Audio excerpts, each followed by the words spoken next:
if the two of us meet and I didn't spend years off the grid, and now I'm sharing a kind of fragility or electric sensitivity, or even, I think, a sense of struggling with Kundalini energy from time to time that feels somehow connected to me being built in a world that is somehow constantly on the grid, if I want it or not.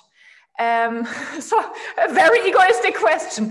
How nice, Uma, that you can mutate and that you can sacrifice yourself. Can somebody like me, who is maybe the majority of people, can somebody like me do that as well? And not like, let's not focus on me personally, but there is something of a real question. And I learn also in our conversations about that, there is an absolute unvulnerability, and there is something that is vulnerable, and there is something that can be damaged, and there is a nervous system that can burn. It can burn down.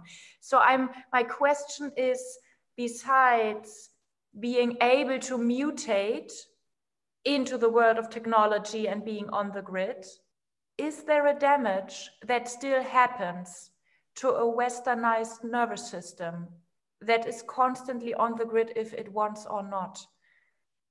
I think that's a very basic question around insight, yes, wisdom, yes. Can I manage it physically? Can I have the capacity in my life force? And I do feel a negative impact of being on the grid on so many levels. And to be honest, they feel like a structural violence penetrating me through my skin, violating my boundaries 24/7. And the only reason why I do not scream and suffer from that on a conscious level is I can't afford, as nobody around can. We say we do not feel those grids around. Yes, but that doesn't mean that they do not exist. Quite the opposite. They are so overwhelming and such a enemy without an enemy, such an overwhelm that we shut down, and shutting down is a survival modus. And I think what gets reawakened at maybe naive terms, can get reawakened in a life off the grid is something of this inner power that comes from orienting towards reality instead of orienting towards the friction with reality. So I think there is a lot of trauma built in the kind of form that I even recognize, how I navigate, how I orient, how I feel safe, false safety. So there is a lot of that being busy in my individual process, but also on a level of global, realistic, spiritual, physical merging of traditions and technology, etc., where I do not want to get around the point, maybe we have to change something, because otherwise our nervous system knows a lot, channels a lot, and burns down. And we can die from that. I mean, it's easy. Dying from spirit, Kundalini energy is something it can happen. Just because you can't hold it. I mean, just very real. If you do not respect those forces, you just don't know what you're talking about. That's it. So I'm very sorry for my, but there is something in that urgency that feels like, I do not want to hear from you necessarily, oh, everybody has a chance. Maybe we do have to step into something and sacrifice something from a life on the grid in order to create a grid that represents our wisdom and how we are designed and how wise we are and how amazing and how powerful, instead of a life on the grid that violates us, that shuts our cells down around their capacity for detoxification, etc. Better now. Yeah, but that's... Yeah, there's many things there. Many things there. One question that you had is there damage? Is there damage done living on the grid? And so then I'd like to put the question to you, because you are in a city and you do interact with many people as a teacher and as a very lucid observer with the ability to, and a translucency that you have in your own nature, and a porosity. So you would be not only observing, but you would then be processing a lot of what you experience in the world at large, in your own body. So I ask you first to tell me, when you interact with people in your world, are you seeing damage? Are you feeling damage in the nervous systems from being in a city, from being in a grid, from being sensitized because of the Kundalini awakenings, Kundalini activations that are happening while being on the grid? What damage do you encounter? What exists? Yeah. Thank you for the question. What a gift. And I feel a kind of paradox answer. I think it's somehow important to pronounce both poles or give words to both poles. First of all, let's start with the level of, yes, I do feel a damage. I do feel a sense of exhaustion and suffering from seeing suffering, and suffering from seeing my own suffering as well as the one of others, that feels easier to digest, easier to recover from when I'm in nature. And even, to be honest, nature is a German forest. There is still a lot of on the grid going on in the German forest right now, and especially now or whenever with 5G satellites, etc. So a forest might not be a forest, but something of, okay, where? What are you talking about? However, this is a pretty intact nature where I can go to. And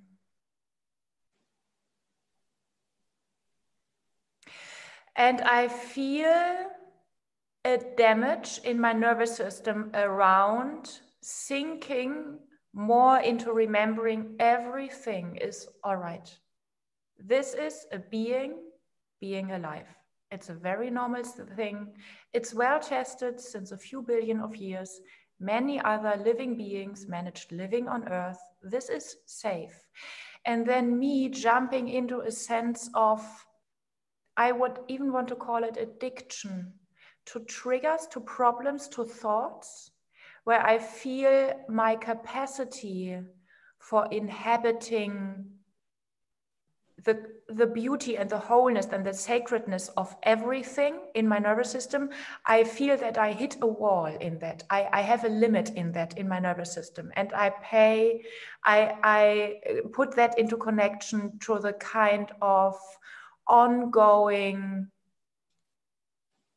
24/7 influence of the collective field. Let's talk about it like that. And the collective field amongst humans for me is, of course, something that has a lot of trauma in it. And in that way, an incapacity to feel fully safe or fully full with energy. And underneath, there is something that would come from a kind of spiritual transmutation of biological instinct. I do not know, but there is something of the bigger step out of my comfort zone. When you ask me, is there a damage? Is me saying, no, there is no damage. Because it's like, if this incarnation that I'm trapped in is not shitty, I would have to let go of excuses for being this. Yeah. And I'm afraid of that, because I feel that there is so much potential, like my brain is craving for opening and opening and opening more. And I somehow, it's so hard for me to forgive myself not being the next layer that I see, being always slower as I am in parts of mine. And still, it's a kind of comfort zone feeling that there is something wrong with me or with the world. And at the same time, I'm so afraid, Uma, of saying that something in the human world, in the technological world, is good, or that it didn't hurt, because I get so easily betrayed by people who might use that in order to say, so we do not have to do something. So I feel like maybe I'm letting myself down around the kind of suffering or the kind of price that it takes for me living in this world. It's a real challenge for me, managing nervous system and wanting to open up in a world that is so much defined by fear of opening up. So I would love that to be true, and I somehow see that it's true, and I somehow can give spiritual models or visions for that, how that is true, that 5G internet is another way of reawakening the collective Kundalini energy. However, at the end of the day, I want to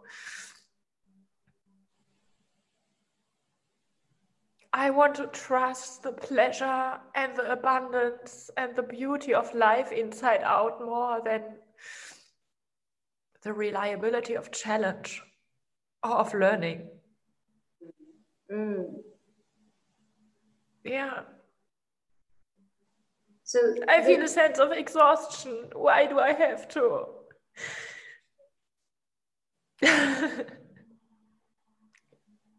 Why do I have to learn to fly because I'm thrown out of the nest? It feels always too early. This era feels too early for me. It's too much. It's not too much, but it feels like that. And I do not always want to just be the brave one figuring out the next step of cutting edge paradigm shift. I want to be with the sounds of nature at night. Yeah, and this is the grieving. Yeah. The grieving for what is being lost, the recognition of the change as the changing is occurring. To not project yourself out of the moment, because the mind can see and understand that it's going to be okay, when the reality is right now that it's both okay and not okay. Yeah. And that there's a requirement for enough slowing down and enough spaciousness of time in order to allow both to coexist, the both okay and not okay to coexist, even in their absolute variance, even in them being at odds with each other, even in their difference, that there's a wide enough container through the spaciousness of time, a wide enough crucible for these opposites to coexist in their difference, and eventually through the heat of awareness, through the heat of just sitting there like a chicken on an egg, that warmth allowing the transmutation, the formation, the generation, and eventually the hatching of a whole other way of being that is the embodied assimilation, decoction even, of the opposites, one into the other, to create this third way, this third force of being. So basically, the key I would see here is the slowing down element, the spaciousness, the allowance of the gap, of the transition, of the opening, to just sit there in that space where there's no bridge yet. There's just the big gap. In Sanskrit we call this sandhya, the sandhya kala, the in-between of time, the twilight zone, where it's not yet dawn. The dawn hasn't come yet. Yes, we can conceive that there will be a dawn, that sun will rise again and illuminate and strengthen and give us fuel for whatever it takes, whatever's to manifest in this next phase. But before the sun's rays break, that there be this in-between, this twilight zone that is neither the darkness of the unknown, but nor is it yet the full effulgence of knowledge. So to allow ourselves to sit in that in-between where both can exist. Yes, it's not okay. It's not okay. There's loss. There's a grieving. There's a destruction happening. There is damage occurring, oxidative damage. It's very real. It's measurable. The damage that happens in the nervous system, the frying, the frazzling, the overwhelming, the interference is real. And yes, it's not okay. And yes, it's okay because we're so gifted as human beings. We are so graced and we have bottomless resources and an overview, you know, a constant, unchanging light of awareness that is shining without bias, the friend of all, that is perennially able to see the indestructible, to see the eternal. So we have that capacity to transform, transmute even, transfigure, transmorgify even through Kundalini. The not okay into absolutely okay. Absolutely perfect, just as is.